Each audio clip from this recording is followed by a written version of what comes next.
Hola, buenas tardes. ¿Quién eres? Bueno, ¿tienes un sofá para sentarte? Estoy. Bueno, pues yo soy un humano más, o una persona más, un solidario empedernido. ¿Y esto de solidario, de dónde te viene? ¿De dónde te nace esto de ser solidario, Juan? Bueno, pues esto es una pregunta muy grande, porque los otros días me comentaba uno si solidario nacía o se hacía. Y esto viene un poco, pues es como si sería una sopa con mucho ingrediente a desglosar.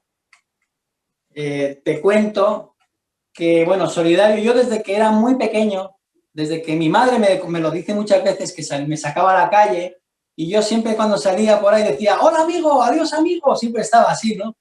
Llamando la atención a la gente, amigo y tal. Dice mi madre que es un espectáculo. O sea, yo ya me iba forjando un poquitín en hacer esas cosas de hablar con las personas. O sea, esa cazuela de agua, de esa sopa, por así decirte, ya se iba calentando un poco desde pequeño. Es decir, empecé a nacer, entre comillas, con el tema del solidarismo. Sobre todo, perdón con la palabra, con la solidaridad. Y toda esta solidaridad que ya te viene dado desde pequeño, ¿dónde la empiezas a emprender o cómo empieza tu vida, ¿no? A emprenderse esta solidaridad. Bien, pues hay un refrán que dicen que Dios les cría y ellos se juntan. Yo digo que el universo les cría y el universo les hace juntarse. Pues obviamente yo me empecé a juntar con personas a medida que iba creciendo en la vida, que también, pues como yo, tenía la misma filosofía de ayudar a las personas, de estar con las personas, de hacer todo lo que se podría hacer para una persona. Y entre ello empezó un poquitín a forjarse ese agüita, que por así decir se iba calentando, en que un día, recuerdo de que una vez un alcalde de un pueblo de La Rioja, que se llama Briñas, recuerdo que a ese voluntariado al que nosotros solíamos hacer, nos invitó a ir gratuitamente, a una exhibición porque él había comprado una serie de kayaks, de piraguas, para el pueblo de Briñas y había hecho un pantalán espectacular. Además, es un pueblo que tengo que decir que Briñas es precioso, que tiene un río, el río Ebro. Bueno, me refiero que todo esto tiene un porqué. Te explico esto. Entonces fuimos allí invitado por el alcalde, eran las fiestas, se hizo un llamamiento al pueblo y se apuntaron 50 personas para participar en esos eventos del que él quería promocionar, ¿no? Mira, lo hicimos tan bien o tan genial, vamos a decir, tan bien, con tanta ilusión, que no hubo 50 personas, hubo más de 250 personas más, que estaban ahí esperando con la música, con el ambiente, que fue espectacular. Fue increíble ver aquel río lleno de colorines de todas las embarcaciones que había allá. La verdad es que fue espectacular. Me refiero a esto porque el alcalde de Briña estaba tan contento porque había sido un éxito para él y para el pueblo, porque él había comprado unos artefactos que el pueblo no entendía. Luego sí entendieron. Que nos invitó a comer. Nos invitó a comer y ahí apareció una persona, un ángel, vamos a decir, porque como digo yo, el universo empieza a juntar de alguna forma. Apareció una persona que venía de Logroño, que, bueno, pues esta persona venía de Logroño de hacer otro acto, había estado en el ayuntamiento y vino allí a reforzar esas fiestas, ¿no? Esa persona me lo presentaron como Francisco Javier Roca, que yo no sabía quién era, no tenía ni idea. Yo sí sé que era un tío que me gustaba mucho lo que él hablaba y lo que decía. En el momento que nos presentaron, parece que nuestros ojos se cruzaron, ¿no? Y hicimos ahí como una especie de piña. También él vino a comer con nosotros, y te explico esto para que entiendas a dónde quiero llegar. Vino a comer con nosotros y se sentó al lado mío. Y ahí estuvimos hablando, y yo me gustaba mucho lo que a mí esta persona, este Francisco Javier Roca, hablaba. Me gustaba mucho. Pero repito, no tenía ni idea lo que el universo estaba preparando en ese momento. Bien, él dijo una serie de cosas, pero dijeron dos, y créeme que a mí se me clavaron aquí. Una dijo que estábamos en la era de compartir, no en la de competir. Y eso me llegó aquí de una manera increíble. Créeme que fue una forma de clavarse así. Pero luego seguido dijo otra cosa de lo que él iba hablando. Me gustaba la filosofía con la que él estaba comentando. Y dijo otra cosa que a mí me llegó muchísimo. Y fue la de que a una persona, un solidario, no se le consideraba una persona aquel que regalaba aquello que le sobraba, sino que un solidario era la persona que compartía lo que tenía y con lo que sabe. Y ya, a mí aquello fue increíble. Para mí fue increíble. O sea, este señor, Francisco Javier Roca, vino con la sal para echarla a esa sopa que se estaba empezando a generar, ¿no? A la puchera. O sea, es decir, vas a hacer una acción voluntariosa a Logroño y allí te encuentras con una persona que no conocías de nada, que es este Francisco Javier. Y él lo que te dice es, te llega a tu corazón porque te inculca la palabra compartir en vez de la de competir. Y ahí se germina una semillita que después te va a llevar a otras situaciones, ¿no? Bien, pues cuando yo ya pude hablar con él, que nos compartimos tarjetas y tal, unos días después ya hablé con él y me entero, cuando ya estoy hablando con él, porque es que se me quedó aquí, es como enamorarte de una persona. Y me entero que Francisco Javier Roca es el presidente y fundador de la Fundación Deportes Sin Barreras. Y claro, yo me quedé así, digo, pero bueno, y la filosofía de esta persona, de esta fundación, es el ayudar a personas con movilidad reducida en el mundo del deporte, en la salud, en su calidad. Es decir, era todo para mí. Era lo que yo había estado deseando. Es decir, el universo me juntó con él gracias a esta actividad voluntaria para que nos podríamos juntar. Me enamoré de tal forma con esta fundación que dije, yo tengo que estar aquí como sea, sí o sí. Yo tengo que estar aquí porque yo quiero ayudar como haces tú.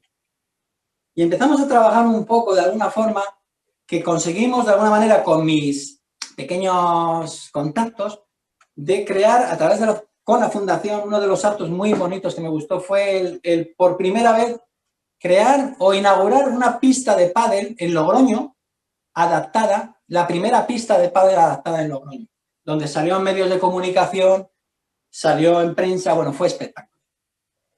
Me gustaba muchísimo la filosofía y aquello con lo que ellos iban predicando. Me encantaba estar con esas personas porque sabía que había personas que son verdaderas personas espaciales. No digo especiales, sino espaciales. Porque es que hay que conocer un mundo, el mundo este. Entre ellas también hicimos más actos. Hicimos una vez un acto con la fundación que me fue, diríamos, enamorando más. El Día de la Machu. Con la fundación hicimos el Día de la Machu conmemorando el Día de la Madre en Arcos de Quejana, que es un hotel que hay ahí en el monte espectacular, donde todo lo que se recaudó, y cuento esto, era para la fundación para becas para el deporte con personas con movilidad reducida. Es decir, todo eso era un cúmulo de caldos que se iba metiendo ahí, de semillitas o de ingredientes que se van entrando en esa sopa que se iba haciendo. Bien. O sea, que empezáis juntos a crear diferentes espacios o programas con diferentes festividades y además, pues creando las primeras conexiones para incluir a personas que han tenido una movilidad reducida o algún problema motor, incluirlas en el deporte, ¿no? De ahí la Fundación de Deportes Sin Barreras. Efectivamente. Y entonces un día, navegando, a mí me encanta lo que es el remo, el kayak, el kayakismo, yendo por la bahía de Guecho, un día que iba por allí navegando, la bahía de Guecho en Vizcaya, justo según pasaba por un dique seco que es grande, que ahora se denomina como la terminal de cruceros de allí de Guecho, pues vi pasar una vela por encima de mi cabeza como unos 10 metros de altura y me quedé así asombrado. ¿Y eso qué es? Y claro, como soy un curioso, yo recuerdo que soy muy curioso, pues me arrimé al dique y me enganché a la proa del kayak con el cabo, con la cuerda, a las escaleras que hay de auxilio por si te caes. Siempre hay algunas escaleras dentro de esos diques. Y me asomé, me subí y me asomé. Y de repente veo una cosa que me quedé alucinado. Y es que esto tengo que contarlo. Vi pasar un artilugio muy raro de 3 ruedas con una vela de barco a toda leche, y con perdón la palabra, iba a toda leche. Y digo, ¿pero eso qué es? ¿Pero qué cachivache es ese? Que me encantó. Una vela impulsada por el viento, igual que un barco, pero por tierra. Pero lo curioso y lo que me gustó y lo que me rompió todos los esquemas fue que la persona que iba gobernando ese artilugio era una persona que no tenía piernas. No tenía piernas. Él venía de una asociación que es Sayatu de Bilbao, que estaba en ese momento entrenando. Me quedé alucinado. O sea, fue como una, no sé, fue como una alarma, ¿no? Que yo necesitaba conocer qué deporte era ese tan extraño, que yo no lo había visto en mi vida.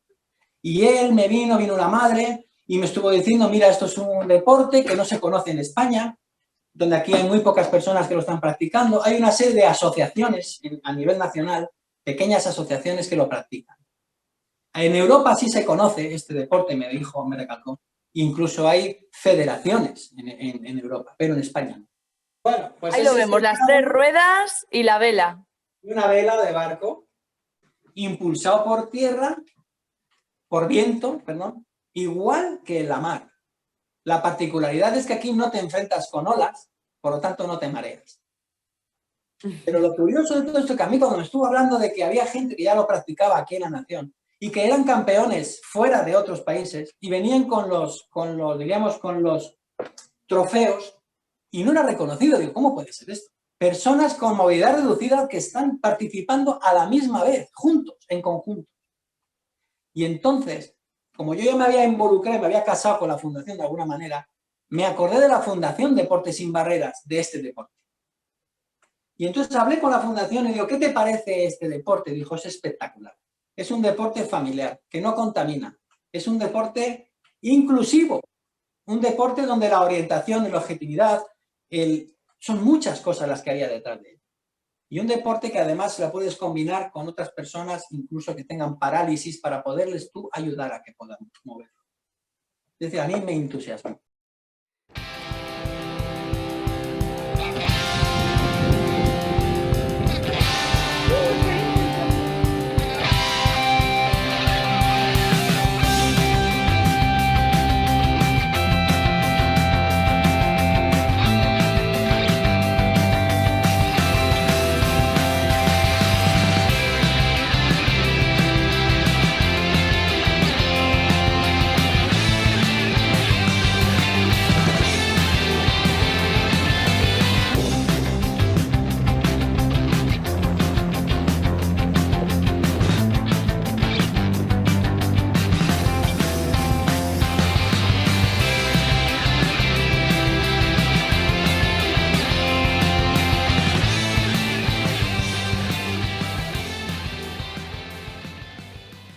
Lo empezáis a inculcar también en Deportes Sin Barreras, también lo manejas tú, por lo que he visto.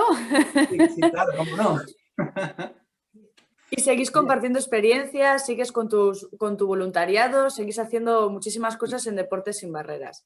Sí, bien, una cosa iba llamando a otra, quiere decir que el universo, lo que hablábamos antes, esa sopa que se iba cociendo, se iba germinando con esos ingredientes, pues yo trabajaba en una tienda, en un pueblecito de Vizcaya, en Sestao, donde yo soy nacido, y trabajaba en el mundo en un comercio que diríamos que es de mobiliario de interiorismo. Yo hacía como repartidor, montador, desmontador, decía, chico, 6 en 1, un 6 en 1. O sea, hacía todo. Tenía una costumbre, y todo esto viene una cosa con otra. Y permíteme que me arrime, o discúlpame que me arrime un poco a donde quiero llegar con esto. Tenía la costumbre de llevar una libretita en la furgoneta o en el camión, donde apuntaba el nombre y la dirección de ciertas casas en las que yo entraba. Todos los días entraba a muchas casas, porque repartía muchas cosas, muebles, electrodomésticos, de todo. Y cuando veía una casa con una precariedad X, que le faltaba pues un sofá que lo tendría destrozado, o un mueble, o una cama, o una cocina que estaba destrozado, yo apuntaba como prioridad para mí, tenía esa costumbre. ¿Qué ocurría? Que cuando iba a una casa con un producto nuevo, la filosofía nuestra era llevar algo nuevo y te retiraba lo viejo. Yo sabía que lo viejo, había cosas que créeme, que se tiraban, que estaban perfectas. Entonces, mi cabeza me decía que que llevar eso a un punto limpio era un crimen, cuando sabía que había personas que realmente lo necesitaban. Entonces, yo tenía esa costumbre de cuando me salía alguna cosa, por ejemplo, un caso de una cocina, fui a cambiar una cocina de gas por una vitrocerámica, yo recogía aquella vitrocerámica y vi en una de las ocasiones vi que había un matrimonio mayor, que esta persona pues necesitaba un poco más de cuidado o más atención de lo normal. Es decir, tenía una cocina muy precaria de gas. Entonces se la cambié por la eléctrica, para su seguridad y el resto de la seguridad de los demás. Es decir, yo siempre hacía eso. Si recibía un sofá, por así darte cuenta, decente, lo guardaba y se lo llevaba a la persona que ella le tocaba el timbre y se lo cambiaba gratuitamente. Jamás, nunca, nunca, jamás, se lo puede decir nadie de ese estado, pedía a nadie nada. Era compartía lo que tenía. Y es que un día, el caso que vas a entender ahora exactamente a dónde voy, un día llegó un matrimonio a la tienda, porque eso lo estaba haciendo continuamente, el compartir lo que yo tenía. Llegó un matrimonio a la tienda a pedirme unos quemadores de cocina para su madre. Y claro, mi jefe, que es una bellísima persona, tengo que decir, que conmigo siempre se han portado muy bien, lo escuchó. Y entrar a la tienda, a venir la gente, me dijo, Juan, y me echó una pequeña bronca con buenas palabras. Me dijo, Juan, estamos para vender, no para regalar. Y yo lo entendía, mi cabeza lo entendía, créeme. Porque obviamente yo cobraba el sueldo de lo que se vendía, no de lo que yo regalaba, porque nunca cobraba nada. Pero mi corazón me decía otra cosa. Mi corazón decía, hay ahí fuera muchas personas que realmente necesitan una pequeña comodidad. Si yo le puedo llevar un sofá y puedo hacer que esta persona se sienta por lo menos una temporada mucho con mejor calidad, yo lo voy a seguir haciendo. Porque sé que si no lo pueden comprar es porque no pueden. Esa era mi filosofía. Entonces, cuando a mí, Javier Roca, el día que yo le conocí y nos sentamos allá en Briñas y me decía que solidario era aquel que compartía, yo ya estaba predicando desde hacía muchos años esa historia. Entonces, coincidía lo que me decía. Eso fue por lo que yo me enamoraba de esta persona. Porque comprendisteis realmente, los dos ibais por el mismo camino y la vida te pone a una persona que justamente comprende lo que tú haces. Eso. Quiere decir que el universo, de alguna forma, te va preparando, ¿no? Te va haciendo esa sopa de la que hablamos, ¿no? Van viniendo ingredientes que se va creando. Y entonces, a raíz de haber escuchado, de haber visto diríamos, deporte, el carrobelismo, me involucré también de forma de que, como sabía que era un deporte que no se conocía y había que conocerlo, había que llevar al mundo a que conocería un deporte natural, impulsado por el viento, inclusivo, familiar, que no contamina, es decir, lo tenía todo. Y entonces me metí bajo mi responsabilidad y sin permiso de nadie, en hacer publicidad gratuita de este deporte con el mensaje de la fundación. Y te digo, claro, tenía el deporte adecuado, tenía la fundación respaldándome, pero necesitaba de alguna forma hacer atractivo con algo el deporte. Y entonces le puse una lata, mi lata, como publicidad, vamos a decir, mía, mi lata, con un mensaje. Entonces, por allí fuimos haciendo, pues hicimos un campeonato. Primero hicimos un campeonato en un pueblo de Palencia donde, bueno, pues era un pequeño campeonato bajo mi responsabilidad y sin el permiso de ningún fabricante, de nadie. Yo lo que quería mi intención era hacer atractivo este deporte. Lo hicimos en Palencia y fue espectacular porque vinieron gente de toda España a participar en aquel evento. Vinieron niños, bueno, fue increíble un fin de semana bajo mi responsabilidad, quiero decir, sin permiso de nadie. Entonces llegamos un poco más lejos y apareció otro ángel de ese del universo que hablamos, ¿no? Que se llama Julio Valentín. Julio Valentín ya llevaba una temporada probando, es de Valladolid, llevaba ya pues probando y llevando el tema del carro. Y él me fue enseñando un poco cómo funcionaba el carro, etcétera. Y me dijo, oye Juan, ¿por qué no hacemos una liga? ¿Tú te atreverías a hacer una liga a nivel nacional de este deporte con tu fundación y con tu lata? Digo, ¿me estás diciendo? Digo, pues venga. Y hicimos una liga nacional que ya no era en un pueblo, en Palencia, sino era un recorrido por distintos puntos de España donde íbamos con nuestro mensaje, con el mensaje del inclusismo, el deporte, la fundación, la lata, siempre tengo que decir la lata, porque ahí donde iba yo siempre estaba con mi lata. Luego ya se empezó a conocer como el tío la lata. Me pesado, ¿no? Pero cada vez que hacía un vídeo salía algo, salía con la lata, porque la lata tenía un mensaje. Y llegamos a hacer esa y fue espectacular. Quedamos entre ellos, Julio Valentín, entre ese campeonato de España, él quedó como campeón de España en su modalidad, es decir, siendo asociación, y vinieron personas de otros países que eran federación. O sea, otro ingrediente más para estar bien. Entonces ya estábamos trabajando bien y participamos también en él, con este deporte, con la fundación y con la lata en Europa. Donde Julio Valentín, este ángel, y digo ángel porque tiene alas, aunque no te lo creas, también quedó séptimo en Europa. Es decir, él también iba con su lata, con nuestras latas, nuestras velas, nuestro mensaje. Bien, pero como son todas las cosas, la asociación, dijeron, Juan, ¿por qué no hacemos un campeonato del mundo?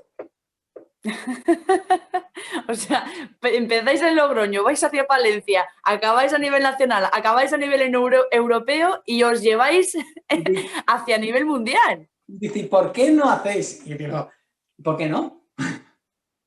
Bajo mi responsabilidad, sin permiso de nadie, sin ayuda de nadie, Juan iba con su lata por todos los lados dando su mensaje. Que tengo que decir que no era la lata, porque esta lata no da alas. Esa no era mi mensaje, esa no es mi lata. Mi lata o mi mensaje es la lata de la esperanza. Entonces, y fíjate a dónde voy. Cuando tú te propones un objetivo y estás tan metido y estás tan entusiasmado, de alguna forma el universo te va a poner a prueba. El universo siempre te va a poner a prueba. Y mira lo que te digo, y esto grábatelo, porque esto doy fe de esto y siempre va a ser así. Cuando tú tienes un objetivo en tu vida, cuando quieres hacer algo, la vida te va a poner un obstáculo delante, a ver si eres capaz de pasar y ser merecedor de ese objetivo. Siempre va a ser así. Siempre va Y a en ser tu así. caso, Juan, después En de mi haber caso, estado colaborando toda la vida desde tu nacimiento básicamente, compartiendo de forma altruista, responsabilizándote de muchas cosas que realmente pues nadie te está dando nada a cambio en cuanto a material, sino a vivencial, a experiencial, que lo haces desde el corazón. Esto que tú estás diciendo del obstáculo, a tu vida llega a un punto de inflexión, es decir, estás constantemente dando a los demás hasta que llega un momento en el que también a ti la vida te pasa por una gran jugada. bien. Bueno, bien, sí. Cuando ya estábamos preparando el Campeonato del Mundo, donde iban a venir más de 80 países a participar, lo íbamos a hacer en Mallorca, pues hubo una empresa latera que absorbió, poniendo un dinero muy importante para liderar ese Campeonato del Mundo. Entonces, o igualaba yo esa cantidad o la superaba para poder liderarla como la estaba liderando. Y obviamente era imposible. No podía llegar a ello, vamos, tenía que vender el piso para poder igualar aquella cantidad. Era imposible. Es decir, se empezó a levantar una pequeña tempestad, porque claro, era mucho trabajo de atrás, había mucha diversión, muchos kilómetros, mucho dinero, mucha ilusión, muchas personas con las que habíamos estado disfrutando, para que de repente alguien se llevaría ya aquello que ya estaba hecho. Entonces todo esto empezó a levantarse una marejada, porque luego hubieron personas que me empezaron a decir que me había quedado con el culo al aire, que soy tonto, que ahora hay otros que tal. Es decir, personas que querían aprovecharse de la situación. Personas que jamás, nunca participaron en nada conmigo. Nunca. Y todo eso empezó a darme una forma, para que entiendas, de beber agua contaminada. Es decir, empecé a beber agua contaminada, porque todo era un estrés, el saber que se me estaba escapando de las manos algo en donde yo no iba a poder estar y ahí. porque mi mensaje iba a dejar de pararse. Y claro, tuve una pequeña discusión con una persona a la que yo confiaba mucho, en la que, bueno, pues soy humano, tengo que reconocer que soy humano, y bebí de esa discusión tanto agua contaminada que que bueno, para que lo entiendas, que la vida me puso entonces un obstáculo, me puso una piedra en el camino. Es decir, el universo me probó. Y me probó con un infarto cerebral. Con un ictus. Con un ictus. O sea, sin quererlo, ni haberlo solicitado a nadie, de repente me encontré en una cama 24 horas más tarde de que me había pasado aquel infarto cerebral, en una unidad, en la UCI, de la unidad de cuidados intensivos, en Cruces, en el hospital de Cruces. Entonces, de toda la vida, ser tú la persona que se está implicando, se está responsabilizando, está compartiendo, lo hace como una forma de vivir, porque realmente es una filosofía de vida en tu vida. Te llevas de repente una carga, una responsabilidad y un bache que te está llevando a un punto de inflexión en tu vida. Y ese punto de inflexión hace que pases al segundo plano, al ser la persona a la que le tienen que ayudar. Bueno, pero tampoco había pedido nunca a nadie ayuda. O sea, yo jamás pedí ayuda a nadie. Yo reconocía, o sea, yo no había pedido a nadie nada. Sabía, Claro. aquella empresa latera sabía que había un chalao que estaba haciendo publicidad gratuita de una lata que ni siquiera ellos me habían dado permiso. O sea, el tío anda por toda España, anda por toda Europa, con sus velas para arriba, para abajo, con una filosofía, con una fundación y con un mensaje. Eso era. Claro, como te digo, de repente me encontré al día siguiente en el que me despertaron de esta manera, y es importante, porque esto me ocurrió a mí, saber lo que me pasó y cómo pasó. Cuando yo me desperté 24 horas más tarde, o mejor dicho, me despertaron de esta manera. Me despertó un chico que me dijo, Juan, escúchame, ¿me oyes? Y yo con la cabeza sentaba, digo, sí. Me dice, escúchame, no es un sueño, no es un sueño. Estás en la unidad de ictus del hospital de Cruces, en la segunda planta, en la UCI. Has tenido un infarto cerebral importante. ¿Me entiendes, Juan? Y digo, sí. Me dice, estás atado porque tienes tu zona izquierda sensibilizada. Uno de tus interruptores se te ha desconectado. ¿Sabes que nuestro cuerpo está lleno de interruptores por el cual nos movemos? Uno de tus interruptores se ha desconectado. Y entonces me dijo esto. ¿Tú sabes lo que es un abejorro, Juan? Y me asenté con la cabeza. Dice, ¿tú sabes que los abejorros, por el tamaño del cuerpo y por el tamaño de las alas, según los expertos de aerodinámica, es imposible que ellos puedan volar? Imposible. Pero vuelan. Dice, ¿sabes por qué vuelan? Me dijo, según los expertos, dices que ellos vuelan porque el abejorro no entiende de aerodinámica ni de vuelo. Y entonces se marchó y me dijo, recuerda el interruptor. Y automáticamente a partir de ahí en mi cabeza se metió el interruptor, y venga a intentarlo, y el interruptor. Ya no hacía caso a otra cosa, más que mi interruptor. Porque reconozco, entre otras cosas, y lo reconozco, que yo he sido siempre muy presumido, me ha gustado cuidarme mucho y no soportaba verme, y discúlpame cómo te voy a decir, con la boca torcida, la mano torcida y no poder estar como estaba. Y eso a mí me daba más coraje para seguir adelante. Me daba cuenta que había bebido mucho agua podrida. ¿Y por qué te digo el agua? Tú sabías que el agua, y esto también quiero que me gustaría que de alguna forma lo analizaras. El agua tiene memoria. El agua tiene memoria. Las células del agua tienen memoria. Hicieron una vez un experimento, y ahora entenderás el porqué, de que cogieron 2 botellas de agua. Una la pusieron en una habitación de la derecha y la otra la pusieron en la habitación de la izquierda. En la habitación de la derecha pusieron música tenebrosa, gritos, lloros, todo lo malo que se podía ver. Lo pusieron durante una temporada. Cuando analizaron ese agua, esto es real, las moléculas, las células del agua estaban negras, descompuestas, totalmente descompuestas. Pero el agua de la habitación de la izquierda, a esa le pusieron música clásica, sonrisas de niños, cosas positivas. Cuando sacaron esa botella y la analizaron, vieron que todas las moléculas estaban transparentes, estaban grandes, limpias. Luego entonces, cuando a mí me contaron lo del abejorro y empecé a decir, si según los expertos dicen que nuestro cuerpo está hecho de un 80% de agua, ¿qué es lo que estamos metiendo aquí? Me di cuenta de que aquello que a mí me había sucedido era porque yo había estado bebiendo agua contaminada y me había provocado el universo eso, por el estrés, es decir, agua contaminada. Y a eso empecé a desconectarme automáticamente de todo lo negativo.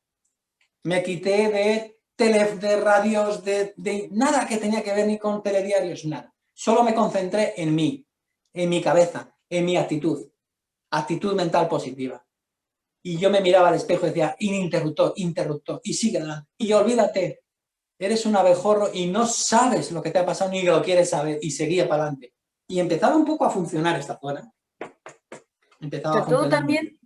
Todo lo que tú también habías aprendido, es decir, todas las formas voluntariosas, lo que habías también ayudado a los demás en las dificultades de los otros, todo eso también estaba quedando en tu memoria. Y luego, como tú dices, te contaminaste de otro tipo de historias y de vivencias que mellaron una parte de ti, pero esta otra parte seguía existiendo. Y además, como habías hecho tan feliz a tantas personas a tu alrededor, también todo ese apoyo, todas las personas a las que tú habías ayudado, estaban ahí para recordarte a ti lo que tú toda la vida les estabas recordando a ellos. O sea, la vida te pone una pruebaza impresionante.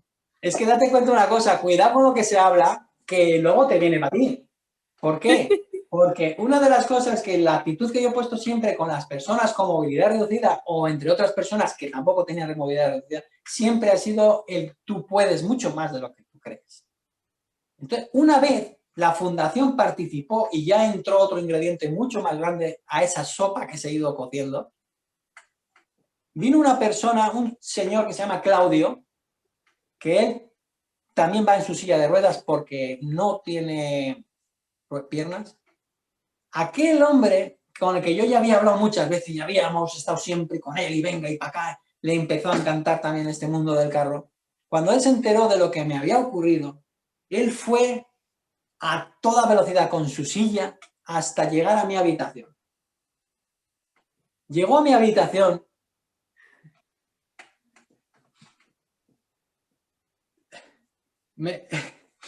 me sentó como pudo en su silla de ruedas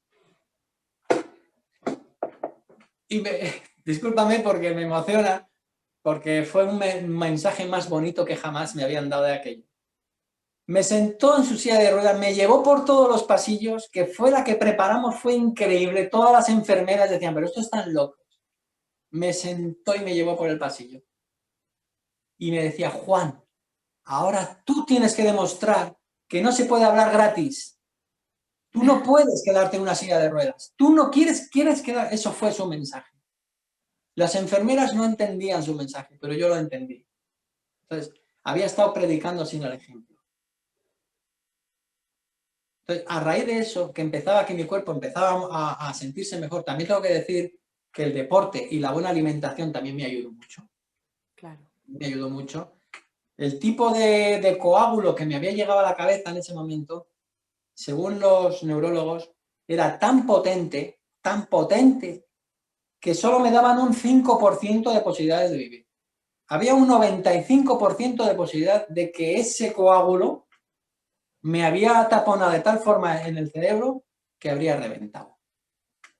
También luego eso podemos hablar por qué no reventó, pero como bien hablamos, el deporte y la buena salud contribuyó mucho. Claro.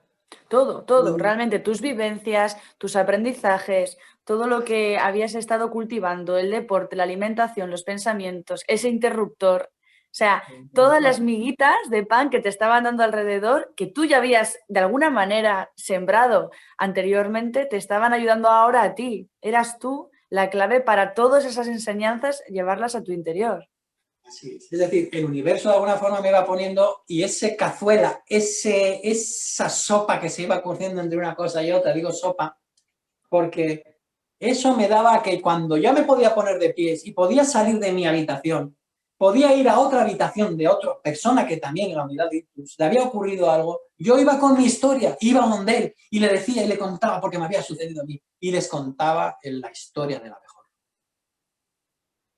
A raíz de ahí, allá donde estoy, se lo cuento. Y te digo que hace unos días, hoy es viernes, hace 4 días, perdón, me encontré con una persona que me ha hecho más feliz todavía si cabe. Porque unos meses atrás salí del hospital y me encontré con una persona de ese estado, que si quieres te puedo dar el nombre y tal para que lo verifique, no me lo invento, que le habían dado un año de vida y estaba desesperado. Estaba en las afueras, en la zona de la plaza con la familia, estaba angustiado. Yo le vi angustiado, mal. Le habían dado un año por el tipo de cáncer que tenía. Y entonces le conté la historia del abejorro.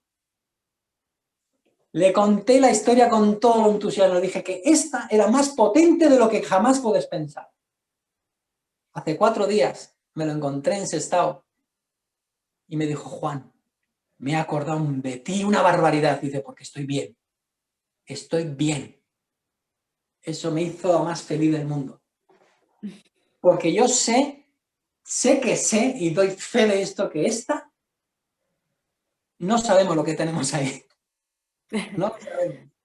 Al igual que desde los miedos o desde las rabias podemos beber ese fluido contaminado y nos podemos hacer mucho daño, también desde las experiencias positivas y desde centrar la atención en aquello que nos beneficia en vez de nos perjudica, nos puede crear otro tipo de poder personal, como por ejemplo, pues que estés tú aquí ahora mismo contando toda esta historia, ¿no?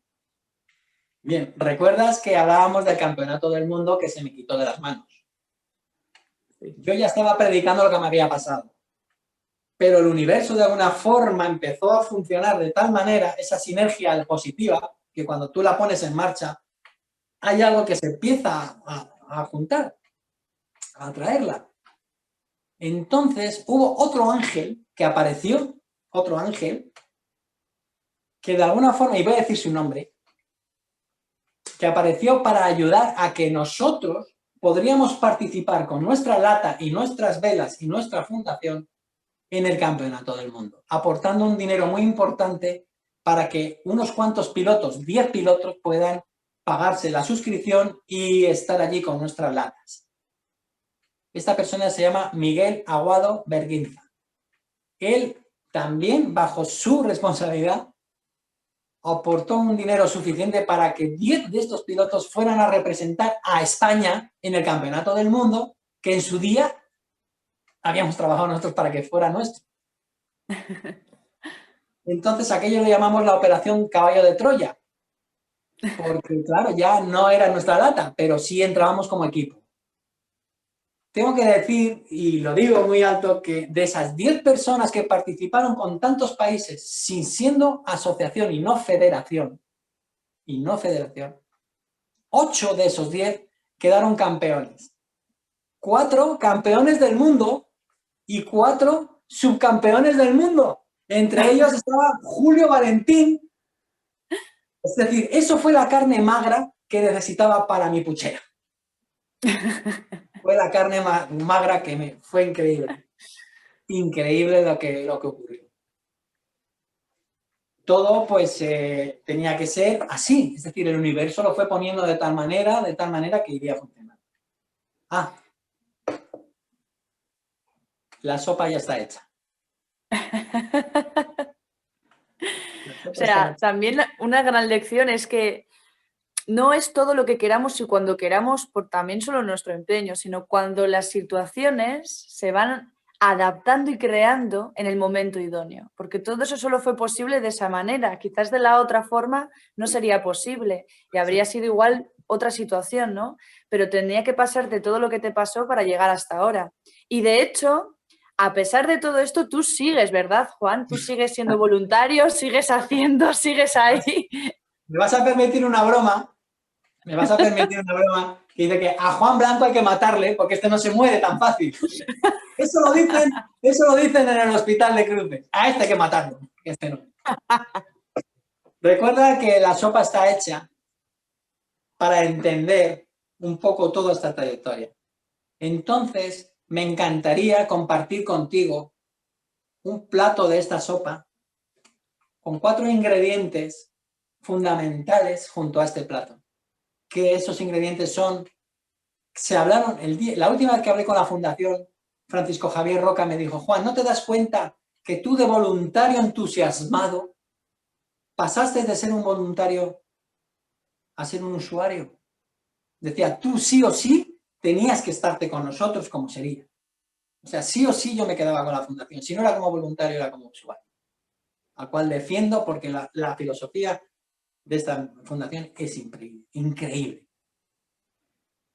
Entonces, cuando me di cuenta realmente de que el universo me lo había hecho de esta manera, me di cuenta de que salieron un lema, que son 4 ingredientes totales para esta sopa que voy a brindarte. Y son: vive, ayuda, disfruta y comparte. Porque si tú vives, porque tienes que vivir. Si ayudas a las personas que hay fuera, hay muchísimas personas a las que se le puede ayudar. Si disfrutas con lo que estás haciendo y si lo compartes, créeme y doy fe de todo esto, doy fe y repito, doy fe, que tu vida va a tener otro sentido y vas a ser mucho más feliz. Ese es mi plato que comparto contigo con tanta ilusión y en el que deseo realmente que estas proteínas o toda esta alimentación de este plato que hemos cocinado ahora no solamente te llegue aquí, sino aquí. Qué bonito, Juan. Gracias. Es muy bonito porque con todo lo que nos has contado das a entender 2 cosas. Uno, el fondo de pantalla que tienes cósmico, que realmente es la clave de todo esto, de cómo está todo unido realmente, aunque no lo podamos ver con estos ojos, pero lo podemos sentir, cómo la vida nos va poniendo en cada situación, ¿no? Te va encontrando con cada momento, cómo lo has descrito tan bien, hasta llegar al punto de inflexión más fuerte, pero que no es un final, sino es continuar desde otro lugar. Y que todo siga conectándose hasta llegar hasta ahora para poder dar este plato que nos has compartido, ¿no? Porque realmente la esencia de la vida es vivir. Ese es nuestro propósito, vivir y mejor vivir de la mejor manera posible a vivir mal, ¿no? Está demostrado que si tú plantas la semilla de la actitud positiva, empieza a moverse de tal forma en esa sinergia en positivo que se empieza a juntar. Créeme, es como una... no sé, es que no lo entiendo, no sé si será Dios o será el universo o quién será, pero es cierto que cuando uno planta en positivo, todo gira en positivo. Pero también es cierto que cuando lo haces al revés, también gira al revés. Al revés no funciona. O sea, al revés es beber agua contaminada. Mi mensaje es: vive, vive. Gracias, Juan. Muchas gracias, porque creo que has podido plasmar muy bien toda esta conexión y siguiendo una historia que sigue continuando y que seguramente nos traiga muchas más sorpresas y que... Estoy dando la lata, ¿lo dudas? Tengo que decir, si puedo, si me dais permiso, sí. La historia de la lata, lo que hay detrás de la lata, lo que hay detrás con la fundación, es un proyecto a nivel mundial increíblemente grande, goloso y asombroso. Y en estos momentos y con estos tiempos sería la guinda del pastel detrás de lo que hay del proyecto Lata, que se llama Dame la Lata, que hasta ahí puedo leer, no digo nada más. Pues yo quiero que me des la lata, Juan. Es maravillosa tu lata.